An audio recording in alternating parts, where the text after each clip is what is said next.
SR그룹의 젊은 총수 강태무는 지독한 두통에 시달리며 검은색 세단의 최고급 가죽 시트에 깊숙이 몸을 묻고 있었다. 끊임없이 이어지는 이사회의 압박과 경쟁사들의 비열한 모략은 그의 신경을 날카롭게 곤두세우게 만들었고 잠시도 쉴 틈을 주지 않았다. 창밖으로 빠르게 스쳐 지나가는 고속도로의 풍경들은 무채색으로 보였고 그의 메마른 감정 상태를 대변하는 듯 건조하기 짝이 없었다. 그는 운전기사에게 잠시 금강 휴게소에 들러달라고 지시하며 목을 조여오던 답답한 넥타이를 거칠게 풀어헤쳤다. 차가 부드럽게 속도를 줄이며 휴게소 주차장 한적한 곳에 멈춰 섰고 강태무는 무거운 몸을 이끌고 차 밖으로 나왔다.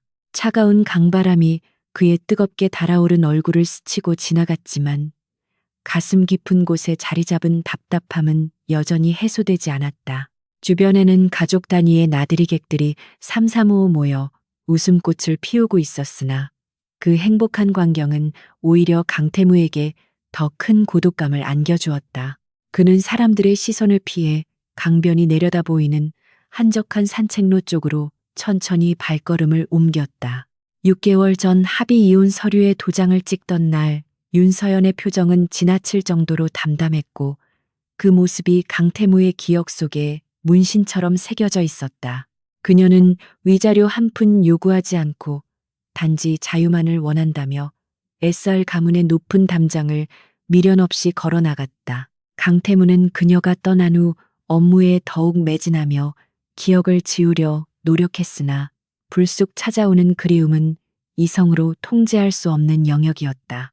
그는 난간에 기대어 흐르는 강물을 바라보며 습관처럼 양복 주머니에서 담배를 꺼내 물었다. 그때 강태무의 시야 끝자락에 낯설지 않은 여인의 뒷모습이 포착되었고 그의 심장은 순식간에 요동치기 시작했다. 낡은 베이지색 롱 카디건을 걸치고 천천히 벤치로 향하는 여인의 걸음걸이는 그가 수없이 지켜보았던 윤서연의 그것과 놀라울 정도로 흡사했다. 세상에 비슷한 사람은 많다고 애써 부정하려 했으나 본능은 이미 그녀가 자신의 전 부인임을 확신하고 경고음을 울리고 있었다. 강태무는 입에 물었던 담배를 바닥에 떨어뜨린 채 홀린 듯이 그녀가 있는 방향으로 천천히 다가갔다. 거리가 좁혀질수록 여인의 윤곽은 더욱 선명해졌고 강태무의 발걸음은 점점 더 무거워지면서 동시에 빨라졌다. 벤치에 앉으려는 그녀가 힘겹게 허리를 숙이는 순간 헐렁한 옷자락 사이로 드러난 복부의 굴곡은 명백한 임신부의 형태를 하고 있었다. 단순한 체중 증가라고 치부하기에는 너무나도 뚜렷한 곡선이었으며 산다리 머지않은 만삭의 몸임이 분명했다. 강태무는 자신의 눈을 의심하며 거칠게 숨을 몰아쉬었고 머릿속이 하얗게 변해버리는 충격에 휩싸였다. 이성적인 판단을 내리기 위해 노력했으나 시간 계산은 잔인할 정도로 정확하게 맞아떨어지며 그를 비참하게 만들었다. 이혼한 지 고작 6개월이 지났는데 저 정도 크기의 배라면 최소 임신 8개월 이상이라는 결론이 자연스럽게 도출되었다. 그것은 곧 아이가 잉태된 시점이 그들이 여전히 법적인 부부였을 때라는 사실을 의미하는 것이었다. 윤서연이 불임 판정을 받았다는 의사의 소견서는 모두 조작된 것이었나 하는 의심과 함께 배신감이 아닌 형용할 수 없는 공포가 밀려왔다. 다리에 힘이 풀린 강태무는 비틀거리며 근처에 있던 가로수를 짚었으나 결국 중심을 잃고 바닥으로 무너져 내렸다. 재계순이 1위 그룹의 총수라는 위험이나 주변 사람들의 시선 따위는 안중에도 없었고 오직 시야에 들어온 윤서연의 모습만이 세상의 전부였다. 그녀는 자신의 배를 소중하게 어루만지며 뱃속의 아이와 교감을 나누고 있었고 그 평온한 모습은 강태무의 처참한 심정과 극명한 대비를 이루었다. 심장이 찢어질 듯한 통증이 가슴을 강타했다. 멀리서 상황을 지켜보던 수행비서 김 실장이 사태의 심각성을 인지하고 황급히 강태무에게 달려왔다. 평소 냉철하고 강인했던 주군이 흙바닥에 주저앉아 넋이 나간 표정을 짓고 있는 모습은 김 실장에게도 충격적인 광경이었다. 김 실장은 강태무의 팔을 부축하며 괜찮으신지 물었으나 강태무의 귀에는 아무런 소리도 들리지 않았다. 그의 시선은 여전히 벤치에 앉아 있는 윤서연에게 고정되어 있었고 눈동자는 주체할 수 없이 흔들리고 있었다. 주변의 소란스러움을 감지한 윤서연이 천천히 고개를 돌렸고 마침내 두 사람의 시선이 허공에서 강렬하게 부딪혔다. 그녀의 눈동자가 커지며 당혹감으로 물들었고 핏기 없던 얼굴은 순식간에 창백해지며 들고 있던 생수병을 바닥으로 떨어뜨렸다. 강태무를 마주한 그녀의 반응은 반가움보다는 공포에 가까웠으며 본능적으로 자신의 배를 감싸 안으며 방어적인 태도를 취했다. 그 행동은 강태무로 하여금 아이의 아버지가 누구인지에 대한 의문을 확신으로 바꾸어 놓는 결정적인 단서가 되었다. 강태무는 김 실장의 부축을 뿌리치고 비틀거리는 몸을 억지로 일으켜 세우며 윤서연을 향해 한 걸음씩 다가갔다. 입술이 바싹 마르고 목구멍이 타들어가는 듯한 갈증을 느꼈지만 지금 당장 확인해야 할 진실이 그를 움직이게 했다. 도대체 왜 임신 사실을 숨기고 이혼을 요구했는지, 그리고 누구의 사주를 받아 자신을 떠났는지 물어야 할 질문들이 산더미처럼 쌓여 있었다. 그의 눈빛은 분노와 애절함이 뒤섞인 복잡한 감정으로 이글거리고 있었다. 다가오는 강태무를 본 윤서연은 황급히 자리에서 일어나 도망치려 했으나 무거운 몸이 그녀의 의지를 따라주지 않았다. 비틀거리는 그녀를 보며 강태무는 본능적으로 손을 뻗었으나 차마 닿지 못하고 허공에서 주먹을 꽉 쥐었다. 지금 그녀를 붙잡는다면 영원히 부서져 버릴 것 같은 위태로움이 그녀를 감싸고 있었기 때문이다. 윤서연은 떨리는 입술로 무언가 말하려 했으나 목소리가 나오지 않았고 그저 눈물만 하염없이 흘리고 있었다. 강태무의 뇌리에는 6개월 전 산부인과 주치의가 내밀었던 불임 진단서와 새어머니의 독설이 파노라마처럼 스쳐 지나갔다. SR그룹의 후계자를 낳지 못하는 며느리는 필요 없다는 가문의 압박 속에서 윤서연은 죄인처럼 고개를 숙이고 있었다. 하지만 지금 눈앞에 있는 진실은 그 모든 것이 조작된 거짓이었음을 증명하고 있었고 강태무는 자신이 거대한 음모의 피해자이자 동시에 방관자였음을 깨달았다. 끓어오르는 분노가 머리끝까지 치솟았다. 마침내 강태무의 입에서 갈라진 목소리가 터져 나왔고 그것은 질문이라기보다는 비명에 가까운 절규였다. 그는 윤서연을 향해 그 아이가 누구의 아이냐고 묻고 싶었으나 차마 입이 떨어지지 않아 그저 그녀의 이름만 불렀다. 윤서연은 그 목소리에 흠칫 놀라 뒷걸음질 쳤고 그녀의 눈빛에는 강태무가 알지 못하는 깊은 슬픔과 두려움이 서려 있었다. 두 사람 사이에는 건널 수 없는 강이 흐르고 있는 듯했다. 강태무는 그녀의 부른 배를 다시 한번 바라보았고 그것은 그가 평생을 바쳐 지켜야 할 소중한 생명임을 직감했다. 그는 자신이 그동안 얼마나 어리석었는지 그리고 그녀를 얼마나 외롭게 만들었는지 뼈저리게 후회했다. 지금이라도 그녀를 안아주고 싶었지만 그녀가 보내는 거부의 몸짓이 그의 발목을 잡았다. 윤서연은 마치 그가 다가오면 아이가 다치기라도 할 것처럼 필사적으로 배를 가리고 있었다. 그 순간 휴게소의 스피커에서 흘러나오는 경쾌한 음악 소리가 두 사람 사이의 무거운 침묵을 더욱 비극적으로 만들었다. 강태무는 떨리는 손을 뻗어 그녀의 어깨를 잡으려 했으나 윤서연은 비명을 지르며 그를 밀쳐냈다. 그 힘은 미약했으나 강태무에게는 천근만근의 무게로 다가왔고 그는 비틀거리며 뒤로 물러섰다. 그녀의 거부는 단순한 혐오가 아니라 생존을 위한 본능적인 발버둥처럼 보였다.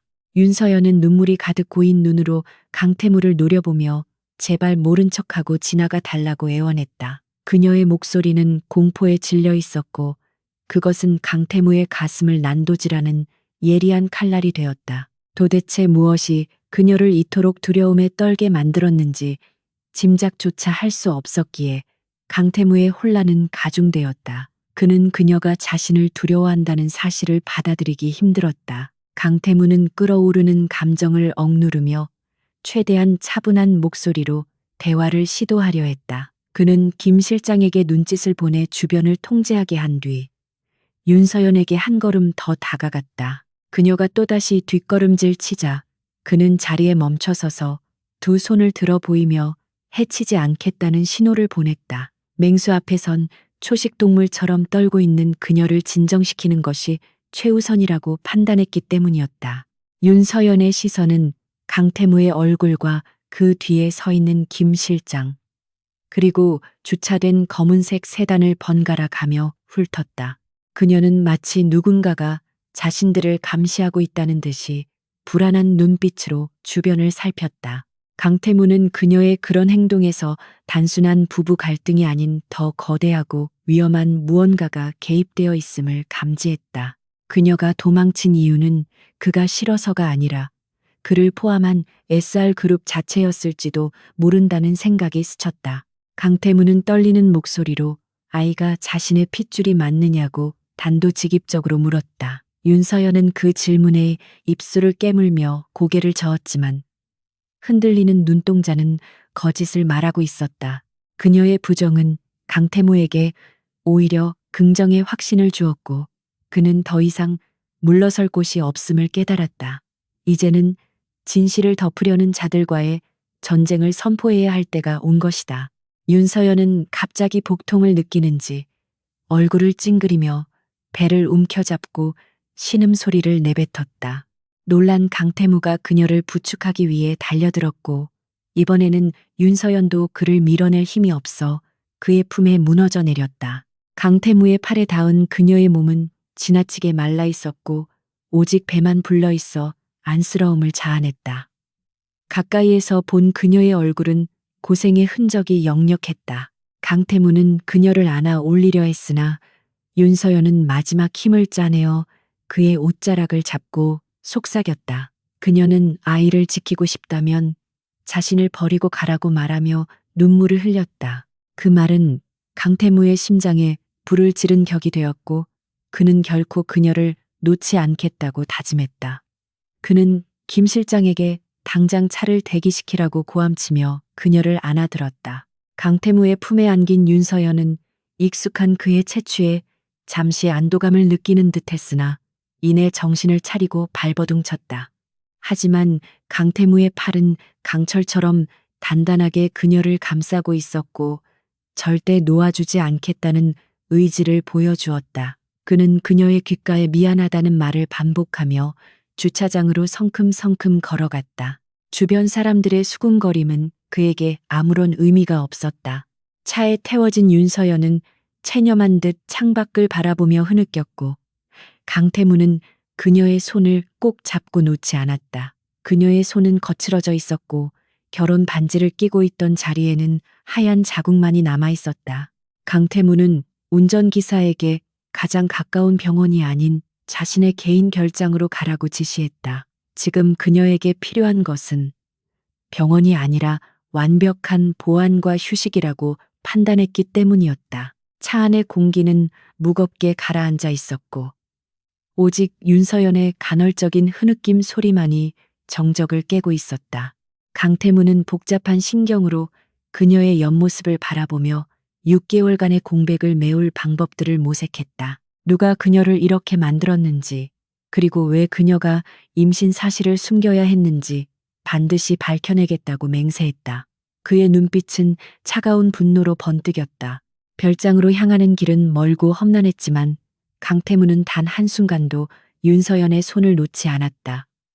윤서연은 지쳐서 잠이 들었고 잠든 그녀의 얼굴에는 깊은 근심이 서려 있었다. 강태무는 잠든 그녀의 머리카락을 넘겨주며 맹세했다. 다시는 그 누구도 그녀와 아이를 건드리지 못하게 할 것이며 그것이 자신의 가족이라 할지라도 용서하지 않겠다고 다짐했다. 차가 별장에 도착했을 때 이미 해는 저물어 어둠이 깔려 있었고 별장의 불빛만이 그들을 반겨주었다.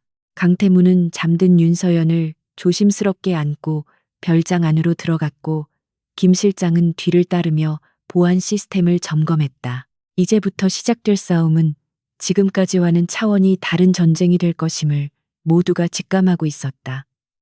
강태무는 침대에 그녀를 눕히고 한참 동안 그녀의 얼굴을 바라보았다. 강태무는 방을 나와 김 실장에게 은밀한 지시를 내리기 시작했다. 그는 윤서연의 지난 6개월간의 행적을 낱낱이 조사하고 산부인과 기록을 조작한 의사를 찾아내라고 명령했다. 또한 자신이 이곳에 있다는 사실을 그룹 내 그 누구에게도 알리지 말라고 엄명했다. 그의 목소리에는 서리빨 같은 냉기가 서려 있었고 김 실장은 즉시 고개를 숙여 복종했다. 거실 소파에 앉은 강태무는 위스키 한 잔을 들이키며 흔들리는 마음을 진정시키려 애썼다.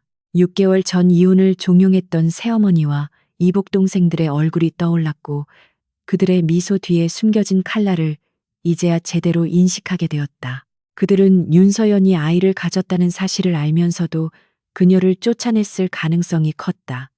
생각이 거기까지 미치자 강태무는 들고 있던 위스키 잔을 바닥에 던져 박살냈다. 깨진 유리 조각들이 바닥에 흩어졌지만 강태무는 미동도 하지 않고 어둠 속을 응시했다. 이제 그는 더 이상 예전에 유약했던 남편이 아니었으며 자신의 여자를 지키지 못한 못난 사내가 아니었다. 그는 SR그룹의 총수로서 그리고 한 아이의 아버지로서 모든 것을 걸고 싸울 준비가 되어 있었다. 밤은 깊어가고 있었지만 그의 눈은 맹수처럼 형형하게 빛나고 있었다. SR그룹의 소유인 양평별장은 외부인의 출입이 철저히 통제된 요새와도 같은 곳이었으며 강태무는 밤새 윤서연의 침대 곁을 지키고 있었다. 링거 바늘이 꽂힌 그녀의 가냘픈 손목은 창백했고 힘겨운 숨소리만이 고요한 방안을 채우고 있어 보는 이의 가슴을 아리게 했다. 강태무는 핏기 없는 그녀의 얼굴을 내려다보며 지난 6개월 동안 그녀가 겪었을 고통의 무게를 짐작조차 할 수 없어 괴로워했다. SR 가문의 높은 담장에서 쫓겨나다시피 떠난 후 그녀는 홀로 아이를 품고 그 모진 세월을 견뎌냈을 것이 분명했다. 죄책감이 거친 파도처럼 밀려와 그의 심장을 무겁게 짓눌렀다. 그때 조용히 방문이 열리고 김 실장이 들어와 강태무에게 고개를 숙이며 조사 결과를 보고할 준비가 되었음을 알렸다. 강태무는 잠든 윤서연이 깰세라 조심스럽게 자리에서 일어나 서재로 자리를 옮겼고 그의 표정은 순식간에 냉철한 사업가의 그것으로 돌아왔다. 서재의 무거운 공기 속에서 김 실장은 떨리는 손으로 태블릿 PC를 내밀며 윤서연의 지난 행적에 대한 보고서를 화면에 띄웠다. 화면 속에는 강태무가 상상조차 하지 못했던 윤서연의 초라한 생생활상이 적나라하게 담겨 있어 큰 충격을 안겨주었다. 보고서에 따르면 윤서연은 이혼 직후 서울을 떠나 지방의 낡은 빌라촌에서 가명으로 숨어 지내고 있었음이 밝혀졌다. 그녀는 SR그룹 사모님이라는 화려한 타이틀을 버리고 식당 설거지와 편의점 아르바이트를 전전하며 근근히 생계를 유지하고 있었다. 임신한 몸으로 힘겨운 육체 노동을 감당해야 했을 그녀의 하루하루가 사진 속에 고스란히 담겨 있어 강태무의 주먹을 부들부들 떨게 만들었다. 위자료를 한 푼도 받지 않고 떠난 그녀가 이렇게까지 궁핍하게 살아야 했던 이유는 단 하나 누군가의 추적을 피하기 위함이 분명했다. 강태무는 보고서의 다음 페이지를 넘기다가 손을 멈췄고 그곳에는 그가 그토록 의심했던 산부인과 진료 기록의 원본이 첨부되어 있었다.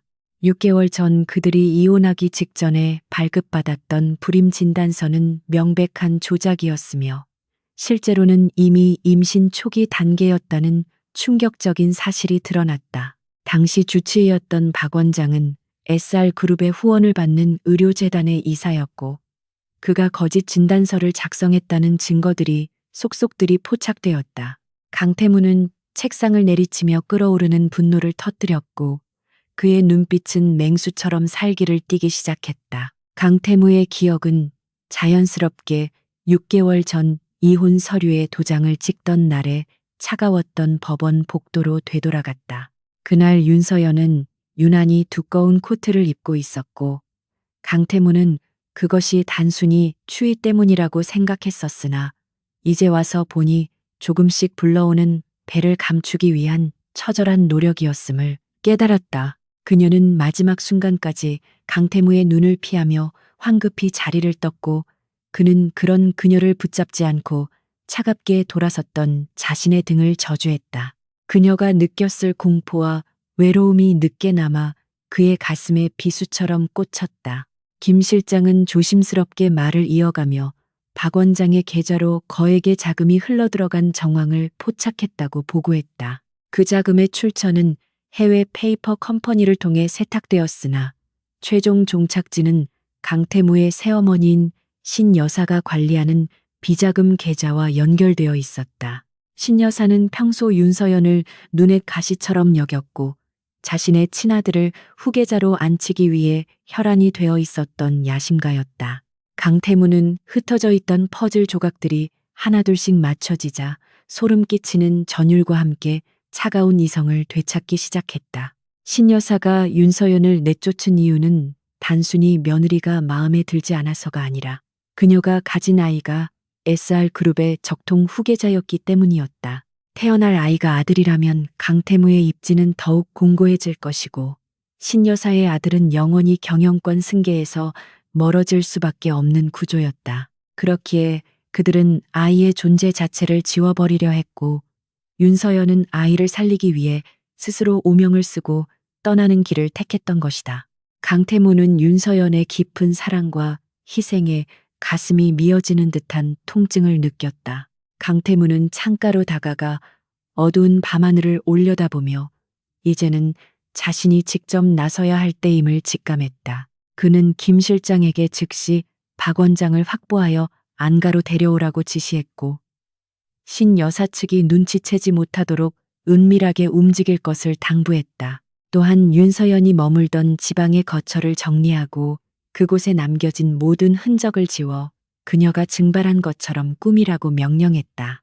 적들이 그녀를 다시 찾아내기 전에 선수를 쳐야 했으며 이번에는 절대로 당하고만 있지 않을 것이었다.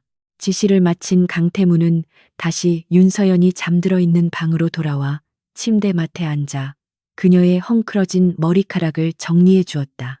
잠든 그녀의 눈가에는 여전히 눈물 자국이 선명하게 남아 있었고 그녀는 꿈속에서도 무언가에 쫓기는 듯 불안하게 뒤척이고 있었다. 강태무는 그녀의 차가운 손을 자신의 뺨에 가져다 대며 맹세했고 이제부터는 자신의 모든 권력과 재력을 동원해 그녀와 아이를 지킬 것임을 다짐했다. 그의 눈빛은 더 이상 방황하는 남자의 것이 아니라 가족을 지키려는 가장의 결기로 가득 차 있었다. 그때 윤서연의 속눈썹이 파르르 떨리더니 천천히 눈을 떴고 낯선 천장을 바라보며 잠시 혼란스러워하는 듯했다. 그녀는 이내 자신의 손을 잡고 있는 강태무를 발견하고는 화들짝 놀라 몸을 일으키려 했으나 링거줄 때문에 움직임이 자유롭지 못했다. 강태무는 황급히 그녀를 진정시키며 괜찮다고 안심시켰으나 그녀의 눈동자는 여전히 깊은 경계심으로 가득 차 있었다. 그녀는 여기가 어디인지 그리고 자신이 왜 여기에 있는지 물으며 떨리는 목소리로 아이의 안부를 확인하려 했다. 강태무는 부드러운 목소리로 아이는 무사하며 이곳은 안전한 자신의 개인 별장이라고 차분하게 설명해 주었다. 그는 그녀에게 미지근한 물 한 잔을 건네며 진정할 시간을 주었고 그녀가 안정을 찾을 때까지 묵묵히 기다렸다. 윤서연은 물을 마시면서도 시선을 바닥에 고정한 채 강태무와 눈을 마주치지 않으려 애썼다. 그녀의 태도는 여전히 방어적이었지만 강태무는 서두르지 않고 그녀가 마음의 문을 열 때까지 기다리기로 했다. 지금 중요한 것은 오직 그녀의 안전과 건강뿐이었다. 무거운 침묵을 깬 것은 강태무였고 그는 조심스럽게 왜 거짓말을 했는지 그리고 왜 혼자서 모든 짐을 지려 했는지 물었다. 윤서연은 찻잔을 쥔 손에 힘을 주며 입술을 깨물었고 아무 말도 하지 않은 채 고개만 푹 숙이고 있었다. 강태무는 그녀에게 박 원장에 대한 조사 내용을 이야기하며 이미 진실의 일부를 알고 있음을 내비쳤다. 그제야 윤서연의 어깨가 미세하게 떨리기 시작했고 그녀는 그동안 억눌러왔던 감정이 북받쳐 오르는 것을 더 이상 참지 못했다. 윤서연은 떨리는 목소리로 자신이 떠나지 않으면 뱃속의 아이가 위험해진다는 협박을 받았다고 털어놓았다. 그녀는 구체적인 배우를 언급하지는 않았지만 강태무는 그것이 신여사임을 충분히 짐작할 수 있었다. 그녀는 강태무가 다칠까봐 그리고 아이가 태어나기도 전에 잘못될까봐 두려워 아무에게도 말할 수 없었다고 고백하며 흐느꼈다. 그 말은 강태무의 가슴을 후벼 팠고 그는 자신이 얼마나 무력한 남편이었는지 다시 한번 깨닫게 되었다. 강태무는 침대 위로 올라가 흐느끼는 윤서연을 조용히 품에 안았고 이번에는 그녀도 그를 밀어내지 않았다.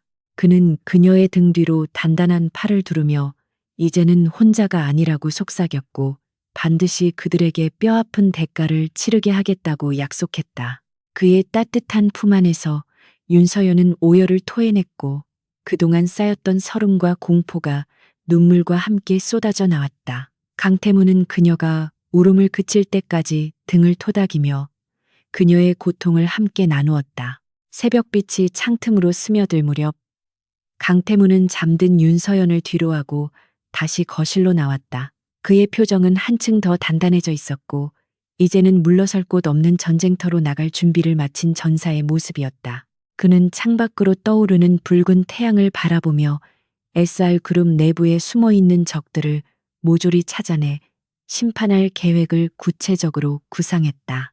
사랑하는 여인과 태어날 아이를 위해 그는 기꺼이 잔혹한 악마가 되기로 결심했다. 이제 본격적인 복수의 서막이 올랐다.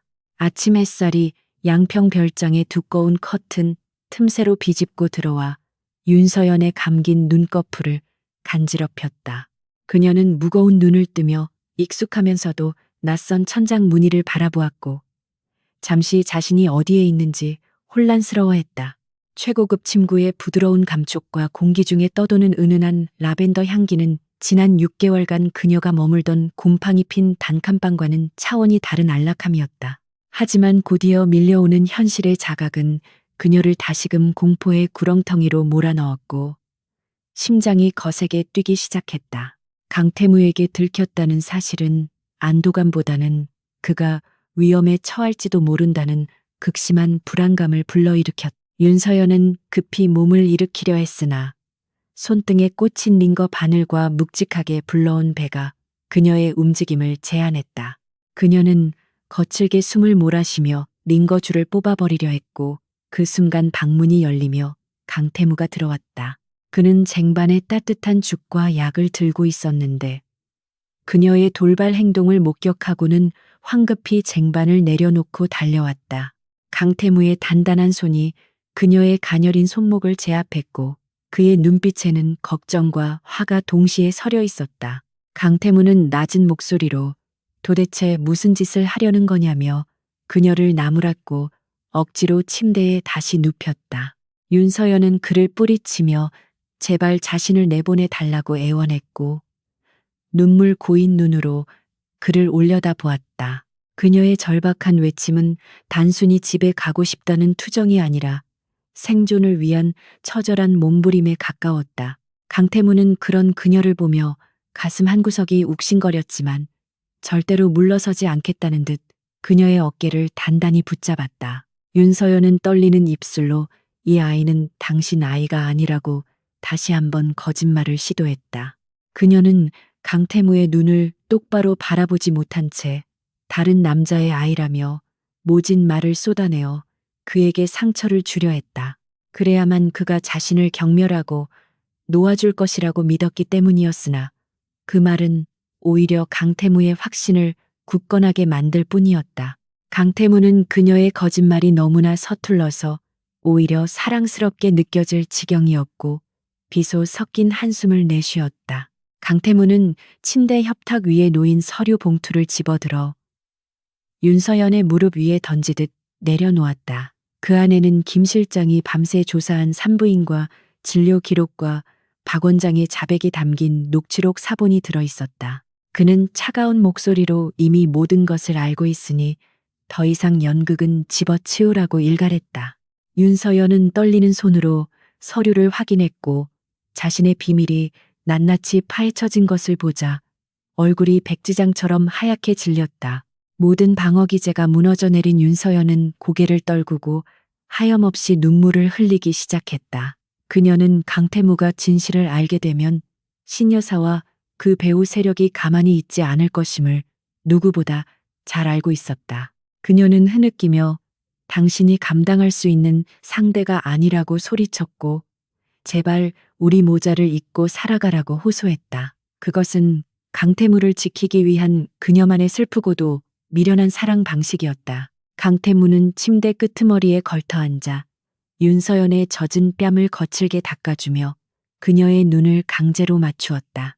그는 자신이 SR 그룹의 총수이며 그 누구도 자신의 허락 없이 가족을 건드릴 수 없다고 단호하게 선언했다. 그의 눈동자는 흔들림 없이 강렬하게 타오르고 있었고 그 결기는 윤서연의 불안한 마음을 조금씩 잠재우는 힘이 있었다. 강태무는 그녀에게 그들이 무슨 협박을 했는지 구체적으로 말해달라고 요구했다. 한참의 침묵 끝에 윤서연은 마침내 굳게 다문 입을 열어 6개월 전 그날의 진실을 털어놓기 시작했다.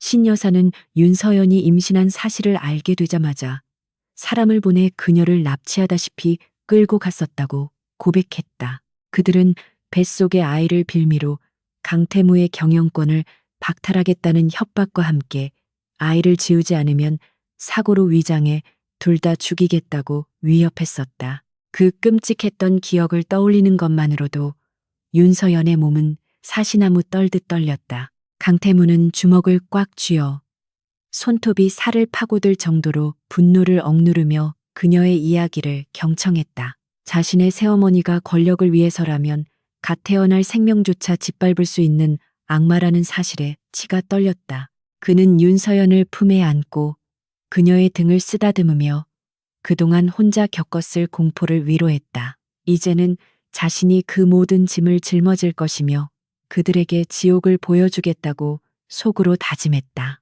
그때 노크 소리와 함께 김 실장이 들어와 심각한 표정으로 강태무에게 귓속말을 전했다. 신여사 측이 윤서연의 실종을 눈치채고 비공식적인 수색팀을 가동했다는 첩보가 입수된 것이었다. 그들은 윤서연이 머물던 지방의 달동네를 샅샅이 뒤지고 있었으며 조만간 이곳 양평 별장까지 추적해 올 가능성이 높았다. 강태무의 눈빛이 매섭게 빛났고 그는 즉시 별장의 보안 등급을 최상으로 격상하라고 지시했다.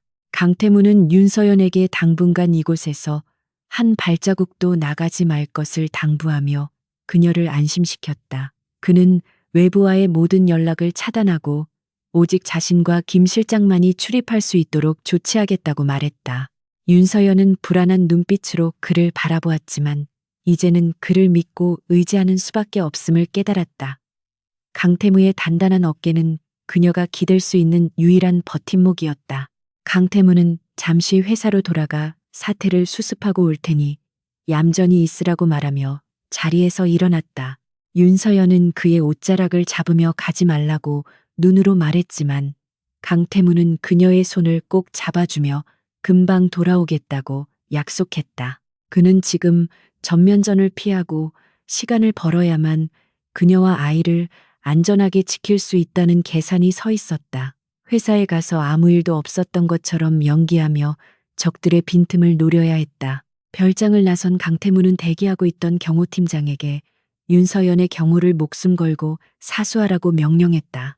만약 개미 새끼 한 마리라도 얼씬거린다면 그 책임을 엄중히 물을 것이라고 경고했다. 경호팀장은 긴장한 표정으로 고개를 숙였고 별장 주변에는 삼엄한 경비 태세가 갖춰졌다. 강태무는 차에 올라타며 백미러로 멀어지는 별장을 바라보았고 가슴 한구석이 묵직해지는 것을 느꼈다. 서울로 향하는 차 안에서 강태무는 신여사의 약점을 캘 수 있는 모든 카드를 머릿속으로 정리했다. 그녀가 운영하는 갤러리의 자금 세탁 의혹과 이복 동생들의 마약 스캔들, 그리고 이번 청부 협박 건까지 모두 엮어 한 번에 터뜨릴 계획이었다. 하지만 가장 중요한 증인인 박 원장의 신병 확보가 아직 완벽하지 않았기에 서둘러서는 안 된다고 스스로를 다독였다. 그는 사냥감을 노리는 맹수처럼 인내심을 가지고 때를 기다려야 했다. SR그룹 본사 집무실에 도착한 강태무는 평소와 다름없는 표정으로 업무를 시작했다. 그러나 그의 책상 아래에는 도청 탐지기가 작동하고 있었고 그는 중요한 지시사항은 모두 필담이나 암호로 처리했다. 비서실 내에도 신여사의 첩자가 심어져 있을 것이 분명했기에 그는 누구도 믿을 수 없는 고립무원의 상태였다. 하지만 그는 외로움보다는 지켜야 할 가족이 있다는 사실에 오히려 힘을 얻었다. 점심시간 무렵 신 여사가 예고도 없이 회장실 문을 열고 들어왔고 그녀의 얼굴에는 가식적인 미소가 걸려 있었다. 그녀는 강태무에게 안부 인사를 건네며 은근슬쩍 그의 동태를 살폈고 특히 그가 최근 지방에 다녀온 이유를 캐물으려 했다. 강태무는 태연하게 휴식을 취하러 다녀왔다고 둘러대며 그녀의 시선을 피하지 않고 정면으로 응시했다. 두 사람 사이에는 보이지 않는 스파크가 튀었고 숨막히는 긴장감이 감돌았다. 신여사는 강태무의 책상 위에 놓인 가족 사진을 힐끔거리며 윤서연의 소식은 없느냐고 뻔뻔하게 물었다. 강태무는 속에서 끓어오르는 구역질을 참으며 이미 남남이 된 사람 이야기를 왜 하느냐고 차갑게 대꾸했다. 그의 반응에 신여사는 안도하는 듯한 눈빛을 보였으나 강태무는 그녀의 미세한 표정 변화를 놓치지 않았다. 그녀는 아직 강태무가 윤서연을 찾았다는 사실을 확신하지 못하고 떠보는 중이었다. 신여사가 나간 뒤 강태무는 즉시 김 실장을 호출하여 박 원장의 신문 상황을 체크했다. 김 실장은 박 원장이 처음에는 묵비권을 행사하다가 자신의 비자금 내역을 들이밀자 입을 열기 시작했다고 보고했다. 박 원장의 진술에 따르면 신 여사는 윤서연이 아이를 낳으면 그 즉시 아이를 빼돌려 해외 입양을 보내버릴 계획까지 세우고 있었다. 강태무는 책상을 내리치며 치밀어 오르는 분노를 주체하지 못했다. 강태무는 더 이상 기다릴 수 없다고 판단하고 계획을 앞당기기로 결심했다. 그는 오늘 밤 다시 양평으로 내려가 윤서연을 더 안전한 곳으로 옮길 생각이었다. 적들이 냄새를 맡고 접근해 오기 전에 선수를 쳐야 했으며 이번 이동은 극비리에 진행되어야 했다. 그는 김 실장에게 헬기를 준비시키라고 지시했고 이번 작전명은 회기라고 명명했다. 해가 저물고 도시의 어둠이 깔리자 강태무는 비밀 엘리베이터를 통해 지하 주차장으로 내려갔다. 그는 미행을 따돌리기 위해 평소 타지 않던 낡은 승용차로 갈아탔고 복잡한 도심을 빠져나가 양평으로 향했다. 운전대를 잡은 그의 손에는 땀이 맺혀 있었지만 눈빛만은 그 어느 때보다 확신에 차 있었다. 이제 곧 사랑하는 아내와 아이를 만나러 간다는 사실만이 그를 버티게 하는 유일한 희망이었다. 양평 별장의 정적을 깨고 날카로운 경보음이 울려 퍼진 것은 강태무가 막 현관문을 들어서려던 찰나였다. 칠흑 같은 어둠 속에서 붉은색 비상등이 요란하게 번쩍이며 외부의 침입을 알렸고 평화롭던 별장은 순식간에 아수라장으로 변했다. 강태무의 등줄기에 식은땀이 흘렀지만 그는 본능적으로 몸을 낮추며 재킷 안쪽에 호신용 3단봉을 꺼내 들었다. 단순한 도둑이 아니라 윤서연과 아이를 노리는 전문적인 킬러들이 들이닥쳤음을 직감한 그의 눈빛은 맹수처럼 번뜩였다. 그는 망설임 없이 윤서연이 있는 2층 침실을 향해 계단을 뛰어 올라갔다. 2층 복도에는 이미 경호원들과 검은 복면을 쓴 괴한들이 뒤엉켜 격렬한 몸싸움을 벌이고 있었다. 깨진 화분 조각과 핏자국이 바닥에 낭자했고 비명 소리와 타격음이 좁은 복도를 가득 메우고 있었다. 강태무는 앞을 가로막는 괴한의 명치를 가격하고 다리를 걸어 넘어뜨린 뒤 지체 없이 침실 문을 박차고 들어갔다. 방 안 구석에는 공포에 질린 윤서연이 배를 감싸 안은 채 웅크리고 있었고 창문을 통해 침입하려는 또 다른 그림자가 그녀에게 다가가고 있었다. 강태무는 괴한이 윤서연에게 손을 뻗는 순간 전력으로 달려들어 그를 덮쳤고 두 사람은 바닥을 뒹굴며 거칠게 엉겨 붙었다. 괴한이 품에서 날카로운 흉기를 꺼내 휘둘렀으나 강태무는 팔로 그 공격을 막아내며 상대의 손목을 꺾어버렸다. 뼈가 부러지는 소리와 함께 괴한이 비명을 지르며 나뒹굴었고 강태무는 거칠게 숨을 몰아쉬며 그를 제압했다. 그는 셔츠가 찢어지고 팔에서 피가 흘러내렸지만 고통을 느낄 겨를조차 없이 곧바로 윤서연에게 달려가 그녀의 상태를 살폈다. 놀란 윤서연은 사시나무 떨듯 떨며 말을 잇지 못했고 강태무의 피 묻은 팔을 보며 소리 없는 비명을 질렀다. 강태무는 그녀를 안심시키며 두꺼운 담요로 그녀의 몸을 감싸고는 서둘러 방을 빠져나갈 준비를 했다. 지금 이 상황에서 머뭇거리는 것은 곧 죽음을 의미했기에 그는 윤서연을 부축하여 비밀 통로가 있는 서재 쪽으로 발걸음을 옮겼다. 복도에서는 여전히 김 실장과 경호팀이 필사적으로 방어선을 구축하며 시간을 벌어주고 있었다. 서재 책장 뒤에 숨겨진 비밀 통로는 별장 뒤편의 숲으로 이어지는 비상 탈출구였고 오직 강태무만이 알고 있는 경로였다. 좁고 어두운 통로를 지나면서 윤서연은 몇 번이나 발을 헛디뎠지만 강태무가 단단히 그녀를 잡아주어 넘어지지 않을 수 있었다. 그녀의 무거운 숨소리가 좁은 통로를 울렸고 강태무는 그녀의 배가 뭉치지 않을까 걱정하며 속도를 조절했다. 두 사람은 서로의 체온에 의지하며 끝이 보이지 않는 어둠 속을 헤쳐나갔다. 통로를 빠져나와 차가운 밤 공기를 마시자마자 숲속 공터에 대기 중이던 헬기 소리가 귀를 때렸다.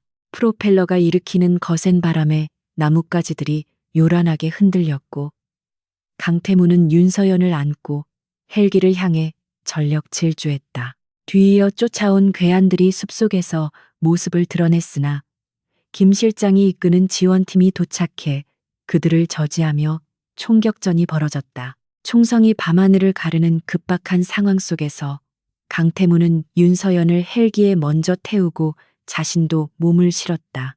헬기가 지면을 박차고 날아오르자 발 아래로 펼쳐진 별장의 모습은 전쟁터를 방불케 할 정도로 참혹했다. 곳곳에서 불길이 치솟고 있었고 SR그룹의 최정예 보안 요원들과 정체불명의 괴한들이 뒤엉켜 싸우는 모습이 작게 보였다.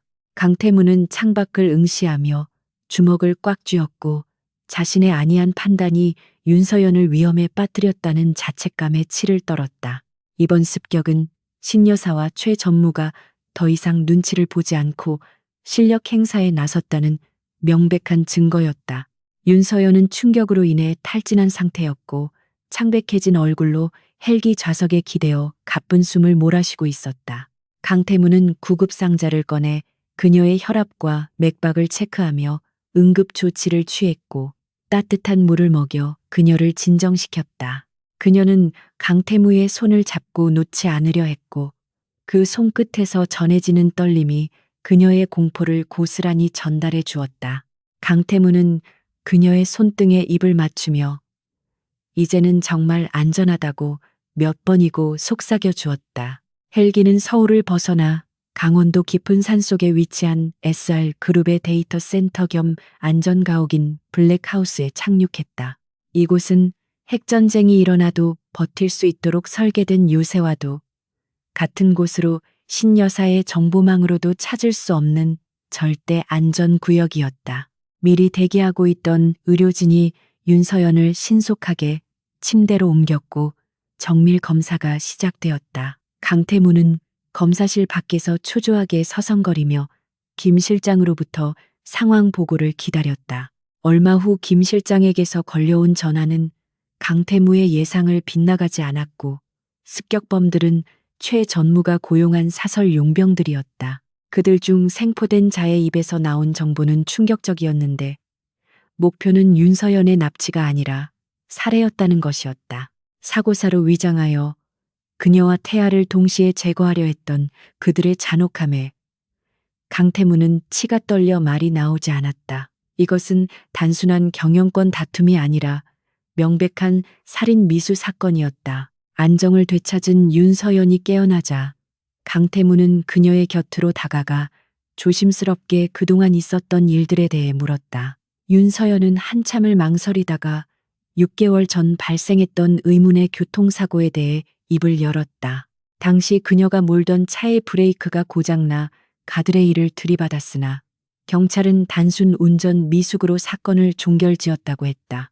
하지만 그녀는 정비소 직원으로부터 브레이크 오일선이 인위적으로 절단되어 있었다는 말을 몰래 전해 들었다고 고백했다. 강태무의 기억 속에 그날의 사고는 윤서연의 부주의로 인한 가벼운 접촉 사고로 보고되어 있었다.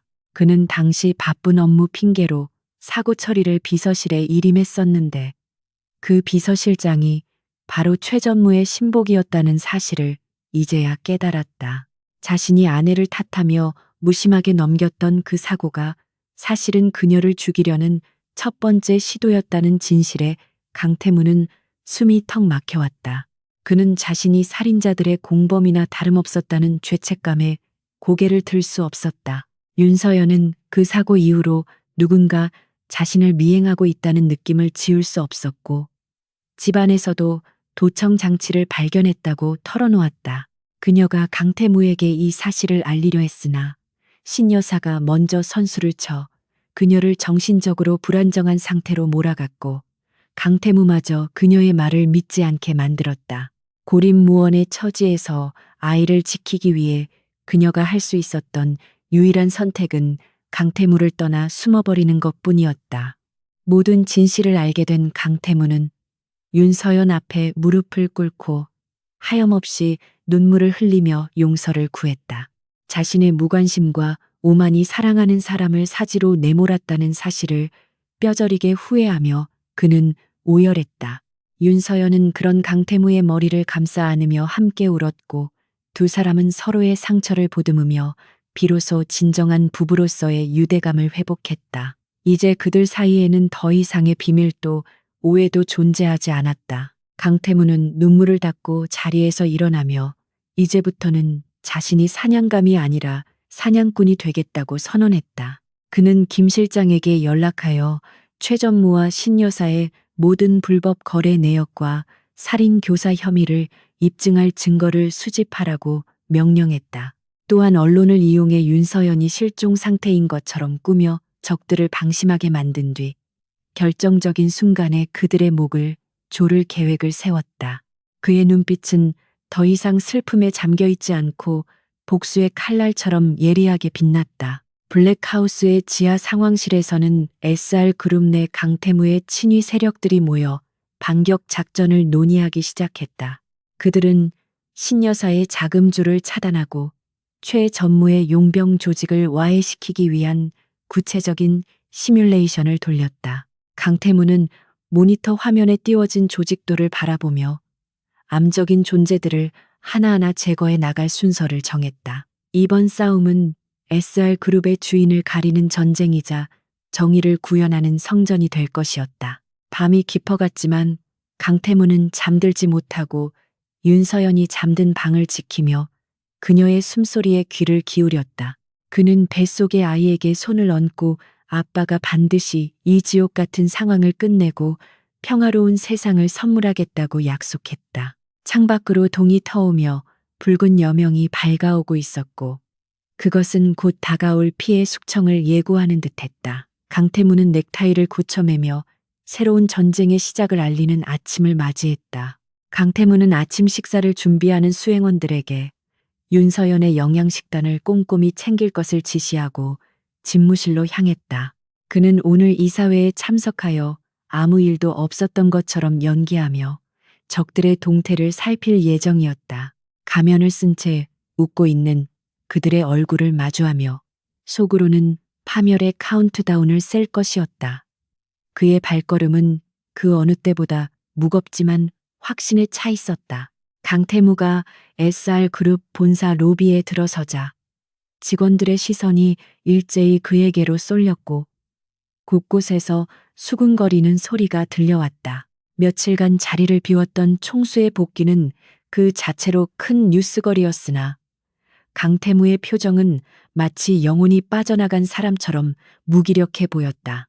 그는 일부러 넥타이를 느슨하게 매고 수염도 깔끔하게 정리하지 않은 채 초췌한 모습을 연출하여 적들에게 자신이 무너지고 있다는 착각을 심어주려 했다. 최전무와 신여사의 측근들은 그런 강태무의 모습을 훔쳐보며 회심의 미소를 짓고는 서둘러 상부로 보고를 올렸다. 이것은 강태무가 치밀하게 계산한 연극의 서막에 불과했다. 이사회가 열리는 대회의실의 공기는 무겁게 가라앉아 있었고 강태무가 자리에 앉자마자 신여사가 걱정을 가장한 비아냥 섞인 질문을 던졌다. 그녀는 강태무에게 개인적인 사정으로 회사 경영에 소홀한 것 아니냐며 은근슬쩍 그의 리더십을 공격했고 이사들의 동요를 유도했다. 강태무는 그녀의 도발에 즉각적으로 반응하지 않고 그저 죄송하다는 짧은 말과 함께 고개를 숙이는 척하며 책상 아래로 주먹을 꽉 쥐었다. 그들의 오만함이 하늘을 찌를수록 나중에 추락할 때의 충격은 더 클 것이기에 그는 지금의 굴욕을 묵묵히 견뎌냈다. 회의가 끝난 후 강태무는 집무실로 돌아와 블라인드를 모두 내리고 비로소 날카로운 본색을 드러내기 시작했다. 그는 책상 서랍 깊숙한 곳에서 특수 제작된 스마트폰을 꺼내 블랙하우스에 있는 김 실장과 암호화된 통신을 연결했다. 김 실장은 최 전무가 고용한 용병들의 자금 출처를 역추적한 결과 페이퍼 컴퍼니를 통해 신여사의 비자금 계좌와 연결된 확실한 물증을 확보했다고 보고했다. 강태무의 눈빛은 차갑게 빛났고 이제야말로 그들의 목을 옥죄일 덫을 놓을 타이밍임을 직감했다. 강태무는 SR그룹의 주가 조작 의혹을 일부러 언론에 흘려 적들의 관심을 분산시키는 동시에 그들이 다급하게 자금을 이동시키도록 유도했다. 신여사와 최 전무는 검찰 조사가 시작될 것이라는 소문이 돌자 당황하여 비자금을 해외 계좌로 빼돌리려는 움직임을 보였고 이것은 강태무가 파놓은 함정이었다.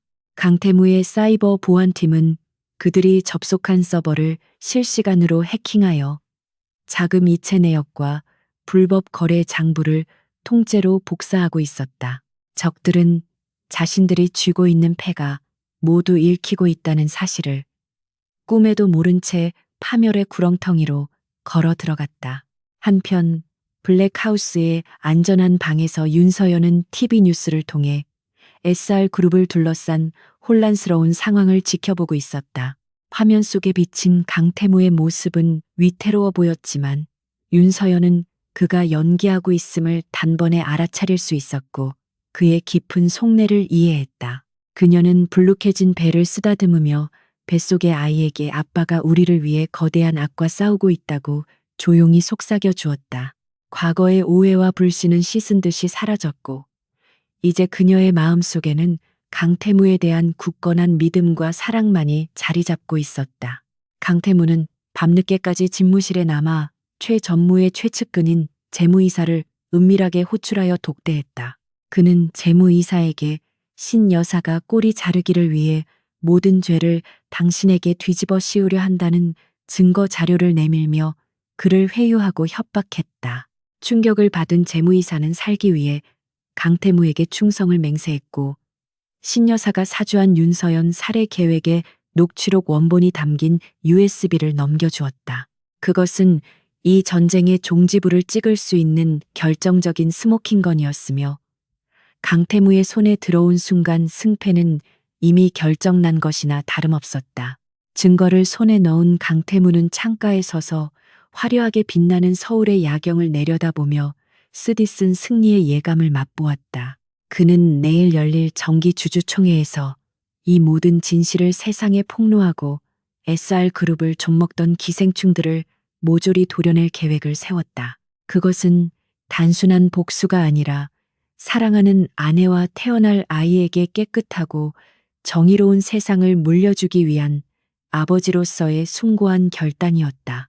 강태무는 품 안에서 윤서연의 사진을 꺼내보며 잠시나마 평온함을 찾았다. 다음 날 아침 SR그룹 본사 앞은 수많은 취재진과 시위대들로 인산인해를 이루었고 긴장감이 감돌았다.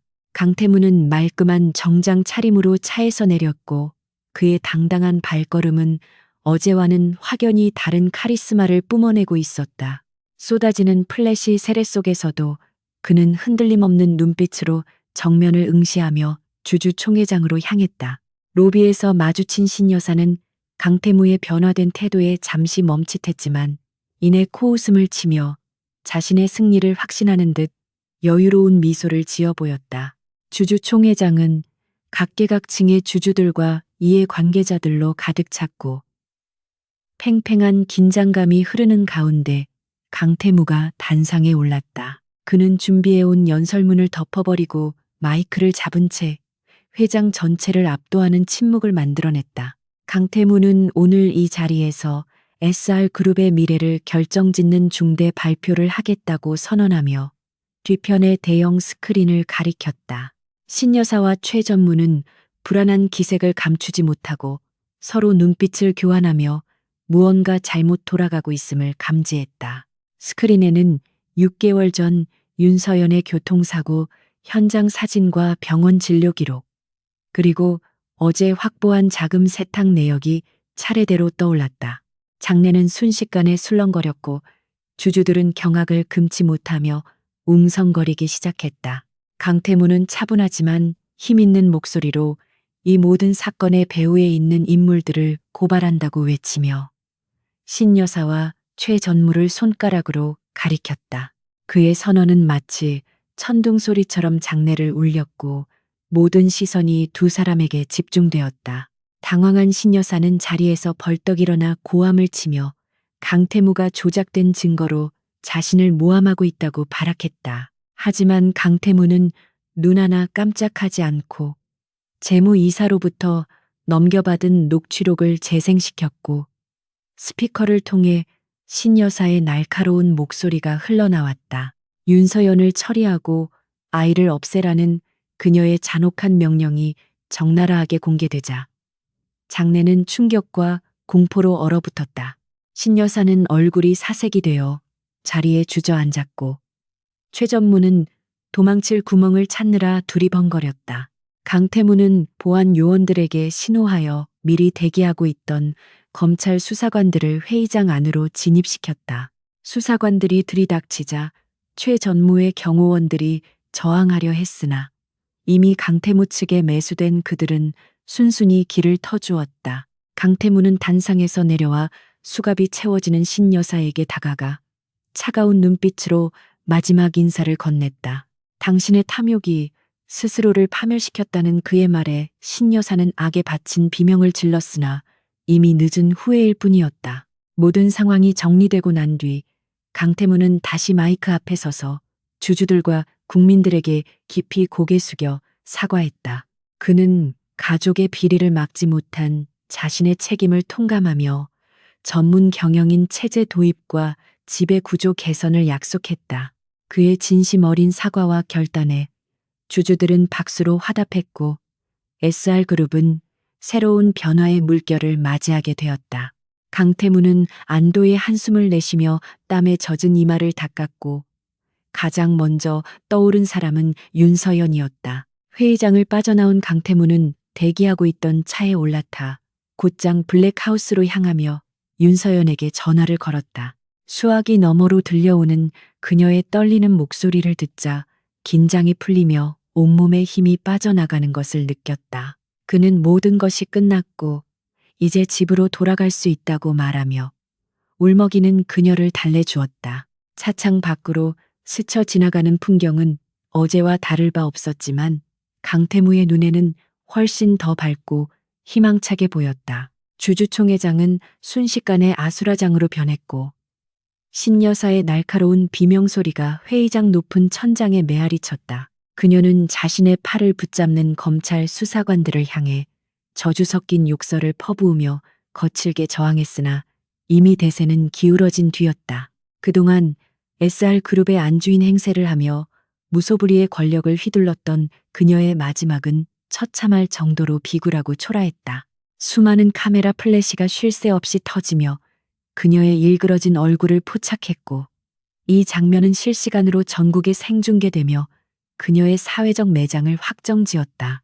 강태무는 단상 위에서 팔짱을 낀 채 그 모든 과정을 차가운 눈으로 내려다보며 감정을 드러내지 않았다. 최전무 역시 빠져나갈 구멍을 찾지 못하고 그 자리에서 체포되었는데 그는 끝까지 자신의 혐의를 부인하며 변호사를 부르라고 고함쳤다. 하지만 그의 신복이었던 비서실장이 이미 모든 증거 자료를 검찰에 넘겼다는 사실을 알게 되자 다리에 힘이 풀려 주저앉고 말았다. 평생을 강태무의 아버지 밑에서 충신인 척 연기하며 뒤로는 회사를 집어삼킬 음모를 꾸며왔던 그의 이중 생활이 만천하에 드러나는 순간이었다. 강태무는 그에게 다가가 당신이 모시던 주인은 아버지가 아니라 당신의 탐욕뿐이었다고 나직하게 일갈했다. 그의 목소리는 낮았지만 뼈를 때리는 통찰력을 담고 있었다. 체포된 두 사람이 회의장 밖으로 끌려나간 후에도 장내의 소란은 쉽게 가라앉지 않았고 주주들은 충격과 배신감에 휩싸여 웅성거렸다. 강태무는 다시 마이크를 잡고 흔들리는 좌중을 진정시키며 향후 대책을 발표하기 시작했다. 그는 이번 사태를 계기로 그룹 내 썩은 환부를 완전히 도려내고 투명한 경영 시스템을 확립하겠다고 약속했다. 또한 신 여사와 최 전무가 횡령한 자금을 전액 환수하여 사회에 환원하고 피해를 본 주주들에게 보상하겠다는 구체적인 계획을 제시했다. 그의 단호하고 진정성 있는 태도의 주주들은 점차 안정을 되찾고 신뢰의 박수를 보내기 시작했다. 모든 공식 일정이 끝나고 집무실로 돌아온 강태무는 넥타이를 거칠게 풀어헤치며 소파에 깊숙이 몸을 묻었다. 긴장이 일시에 풀리면서 극심한 피로가 몰려왔지만 그의 입가에는 옅은 미소가 번지고 있었다. 드디어 오랜 시간 자신을 괴롭혀왔던 악몽의 뿌리를 뽑아냈다는 해방감과 함께 이제는 윤서연에게 돌아갈 수 있다는 안도감이 그를 감쌌다. 그는 창밖을 바라보며 이제부터 시작될 새로운 삶은 오직 사랑하는 가족을 위해 바칠 것을 다짐했다. 강태무는 김 실장에게 뒷수습을 맡기고 곧바로 차를 대기시켜 윤서연이 있는 블랙하우스로 향했다. 서울을 빠져나가는 차 안에서 그는 윤서연에게 줄 꽃다발을 주문하고 태어날 아이를 위한 선물을 고르는 상상을 하며 설레는 마음을 감추지 못했다. 그동안 차가운 복수심으로만 가득 찼던 그의 심장에 다시 따뜻한 피가 돌기 시작했고 세상이 아름답게 보이기 시작했다. 그는 운전기사에게 좀 더 속도를 내달라고 재촉하며 1분이라도 빨리 그녀를 보고 싶은 마음을 드러냈다. 블랙하우스에 도착한 강태무는 현관에 들어서자마자 자신을 기다리고 있던 윤서연을 발견하고 달려가 와락 껴안았다. 그녀는 TV를 통해 모든 상황을 지켜보았는지 눈시울이 붉어진 채 환한 미소로 그를 맞이해 주었다. 강태무는 그녀의 얼굴을 감싸쥐고 이제 모든 것이 끝났으니 집으로 돌아가자고 속삭였고 윤서연은 고개를 끄덕이며 참았던 눈물을 터뜨렸다. 두 사람은 서로의 체온을 느끼며 그동안 겪었던 마음 고생을 씻어내듯 한참 동안 떨어질 줄 몰랐다. 그날 밤 강태무는 윤서연을 데리고 본가인 한남동 저택으로 돌아왔고 그곳은 6개월 전 그녀가 쫓겨나듯 떠났던 바로 그 장소였다. 저택의 고용인들은 주인이 바뀌었다는 소식을 듣고 현관 앞에 도열하여 진정한 안주인의 귀환을 정중하게 맞이했다.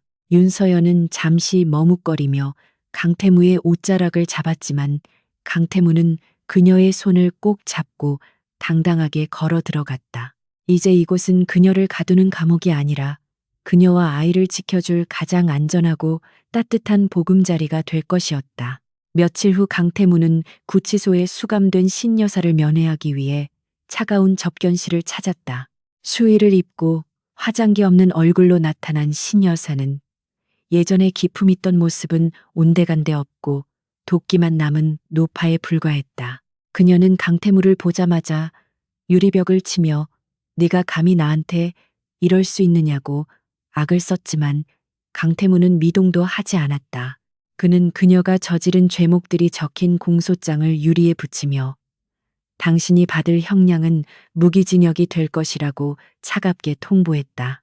신 여사는 자신의 아들을 들먹이며 선처를 호소하려 했으나 강태무는 이미 그녀의 아들들 또한 비자금 조성 혐의로 출국 금지 조치가 내려졌음을 알렸다. 그녀가 평생을 바쳐 쌓아 올린 탐욕의 탑이 자신의 핏줄까지 망가뜨렸다는 사실에 신 여사는 절망하며 무너져 내렸다.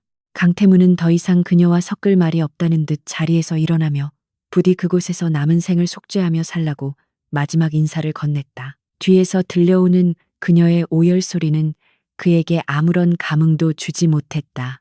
계절은 어느덧 가을을 지나 겨울의 문턱에 들어서고 있었고 윤서연의 배는 남산만 하게 불러와 거동조차 힘들어졌다. 강태무는 회사 일을 최소화하고 대부분의 시간을 집에서 보내며 그녀의 손발이 되어 주었다. 그는 밤마다 튼살 크림을 발라주며 태동을 느끼고 아이에게 동화책을 읽어주는 다정한 아빠가 되어 있었다. 과거 워커홀릭이었던 그의 변화된 모습에 주변 사람들은 놀라움을 금치 못했지만 강태무에게는 지금 이 순간이 생애 가장 행복한 시간이었다. 어느 날 저녁 식사 도중 윤서연이 갑작스러운 복통을 호소하며 식은땀을 흘리기 시작했다. 예정일보다 2주나 빠른 시점이라 강태무는 당황하여 얼굴이 사색이 되었지만 침착하게 미리 대기시켜둔 의료팀을 호출했다. 집안에 상주하고 있던 산부인과 전문의와 간호사들이 즉시 응급조치를 취했고 구급차가 저택 마당으로 들어왔다. 강태무는 고통스러워하는 윤서연의 손을 잡고 병원으로 향하는 내내 괜찮다며 끊임없이 안심시켰다. 병원으로 이송된 윤서연은 곧바로 분만실로 옮겨졌고 강태무는 초조한 마음으로 복도를 서성거렸다. 분만실 문 너머로 들려오는 윤서연의 비명소리는 강태무의 가슴을 난도질하는 것 같았고 그는 대신 아파해 줄 수 없는 자신의 무력함을 한탄했다. 김 실장은 복도 끝에서 대기하며 회장의 상태를 살폈고 만일의 사태에 대비해 병원 전체의 보안을 강화했다. 강태무는 두 손을 모으고 신에게 간절히 기도하며 산모와 아이의 무사 귀환만을 빌었다.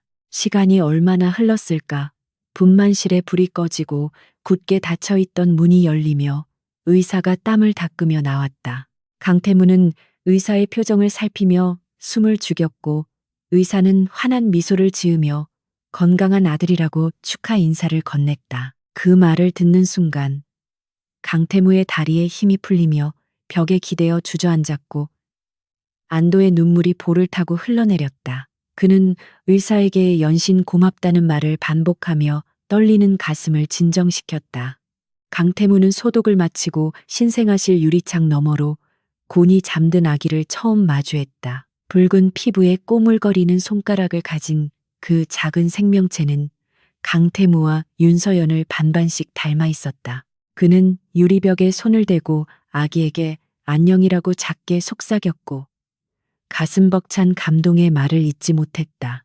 이 아이는 온갖 시련과 고난을 뚫고 세상에 나온 사랑의 결실이자 강태무가 목숨을 걸고 지켜낸 승리의 증거였다.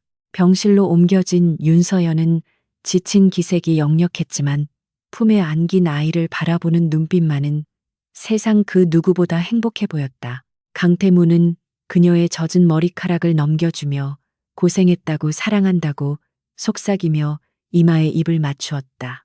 윤서연은 미소를 지으며 아이의 이름을 무엇으로 할지 물었고 강태무는 오랫동안 고민해왔던 이름을 조심스럽게 꺼냈다. 강건우 굳세고 강하게 자라라는 뜻을 담은 그 이름은 두 사람의 소망을 완벽하게 담고 있었다. 다음 날 아침 뉴스는 SR그룹 회장의 등남 소식으로 도배되었고 축하 인사가 쇄도했다. 하지만 강태무는 외부와의 접촉을 차단하고 오직 가족들과의 시간에만 집중했다. 그는 병실 창가에 서서 밝아오는 아침 햇살을 맞으며 지난 6개월간의 긴 여정을 회상했다.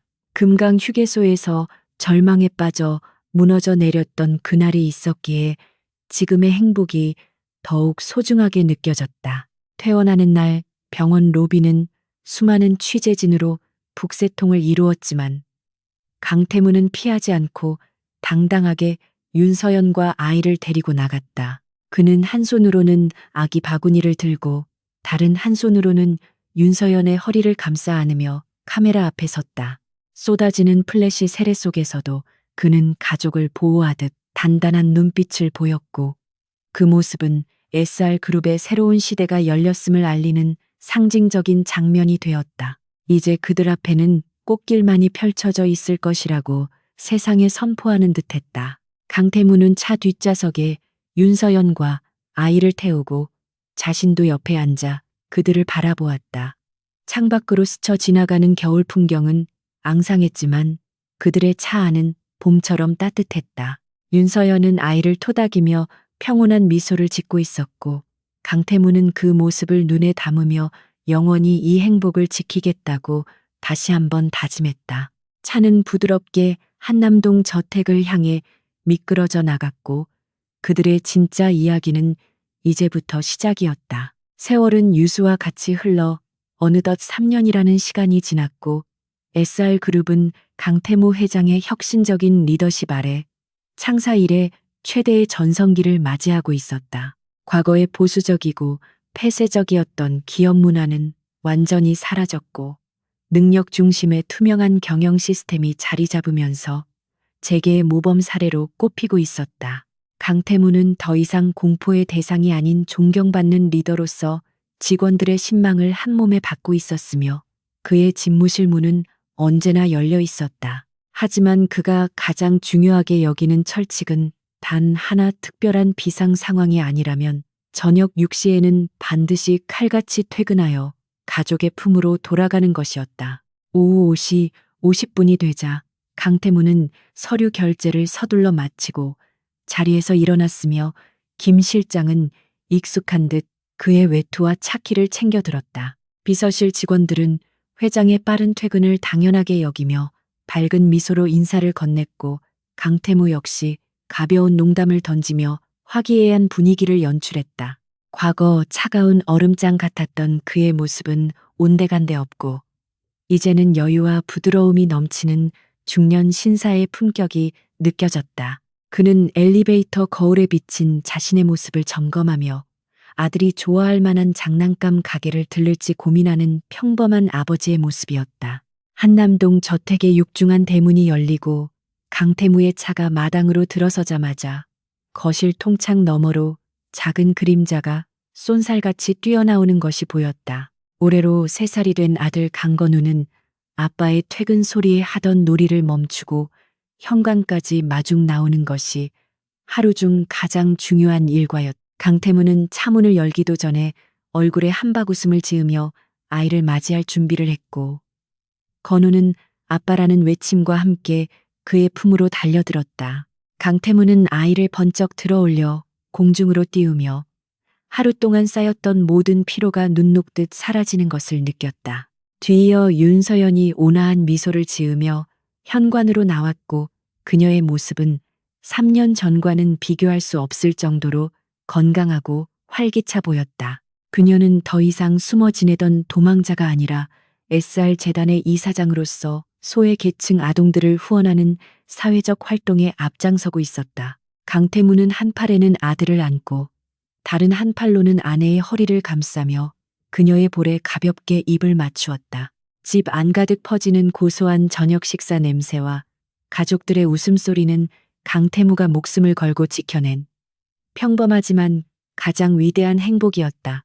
저녁 식사 자리에서 윤서연은 재단에서 준비 중인 미혼모 자립 지원 프로젝트에 대해 열정적으로 설명했고 강태무는 그녀의 말에 귀를 기울이며 전폭적인 지원을 약속했다. 그녀는 자신이 겪었던 아픔을 승화시켜 세상의 편견에 맞서는 여성들에게 실질적인 도움을 주고 싶어 했고 강태무는 그런 아내를 진심으로 존경했다.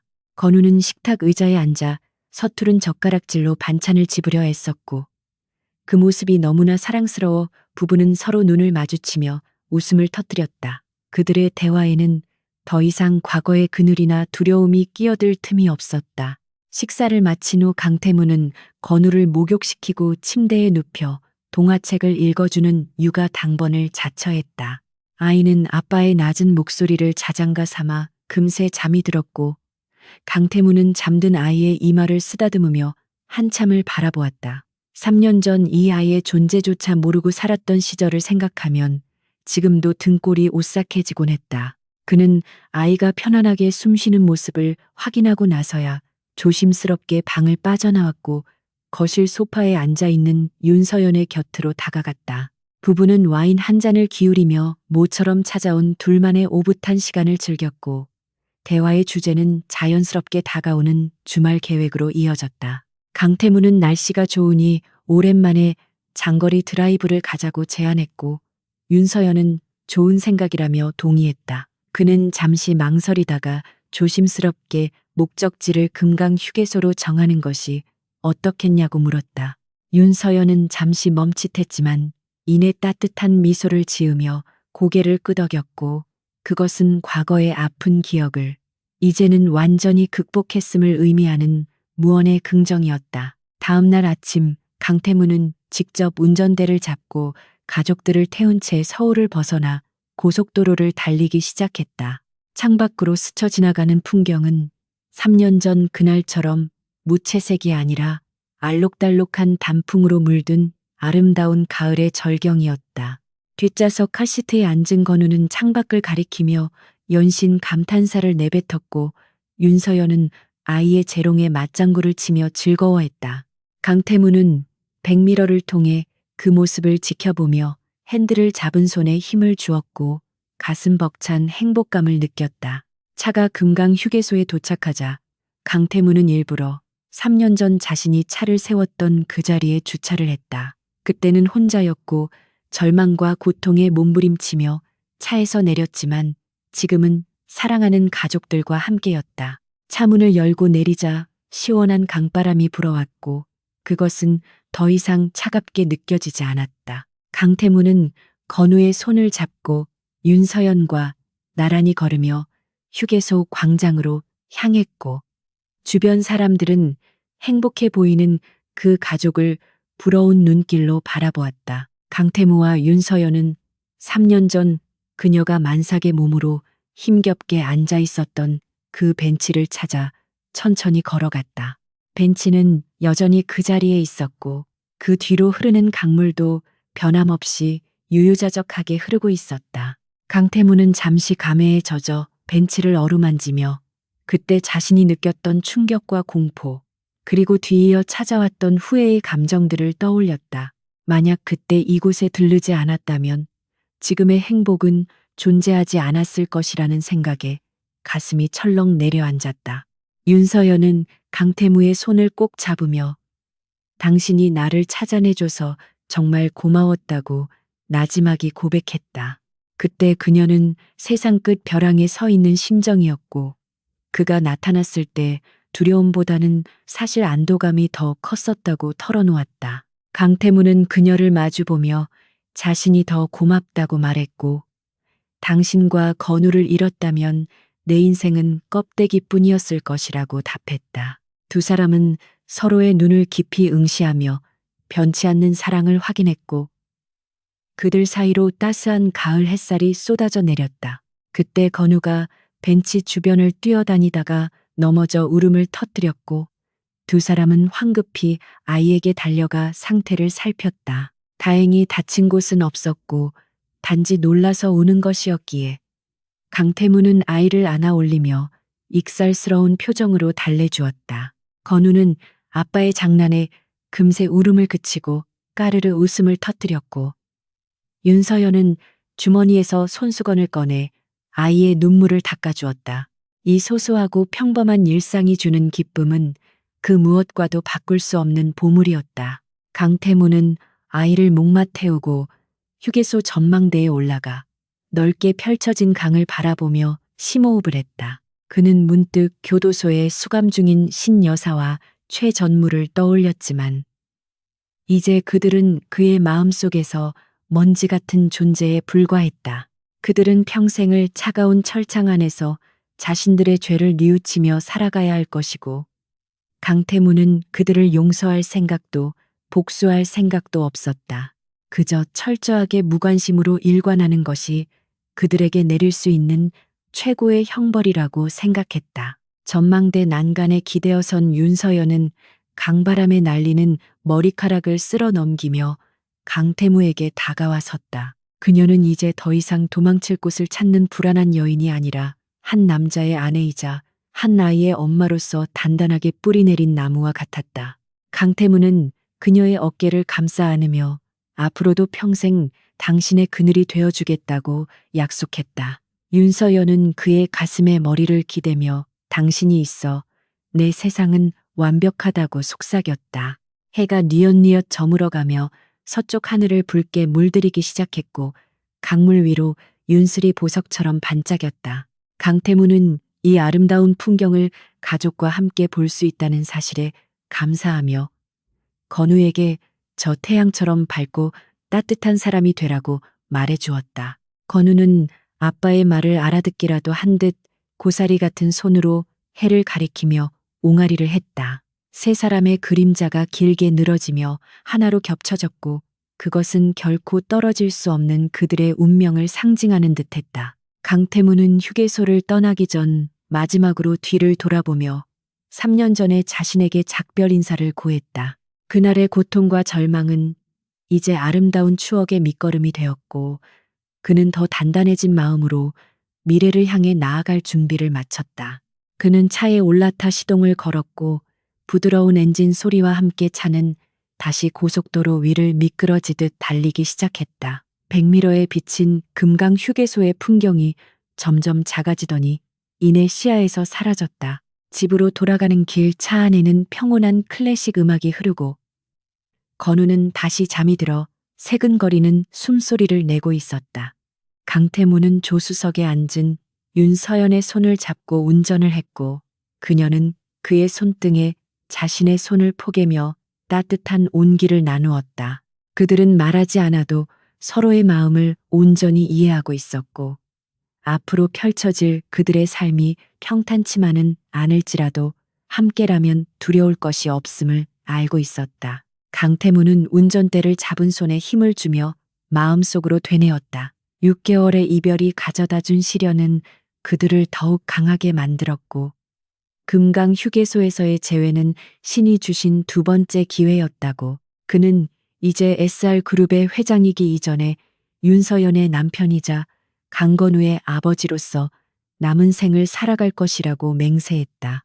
차창 밖으로 보이는 도시의 불빛들이 하나둘씩 켜지며 그들의 귀갓길을 환하게 비추어 주고 있었다. 마침내 차가 한남동 저택의 차고에 도착했고 강태무는 잠든 건우를 안고 차에서 내렸다. 윤서연이 먼저 현관문을 열고 기다리고 있었고 그 안에서 새어나오는 따뜻한 불빛이 그들을 반겨주었다. 강태무는 그 불빛 속으로 걸어 들어가며 이것이야말로 자신이 평생 꿈꿔왔던 진정한 성공임을 깨달았다. 폭풍우가 지나간 자리에는 더 굳건한 땅이 남았고 그 위에 피어난 사랑은 영원히 시들지 않을 것이다.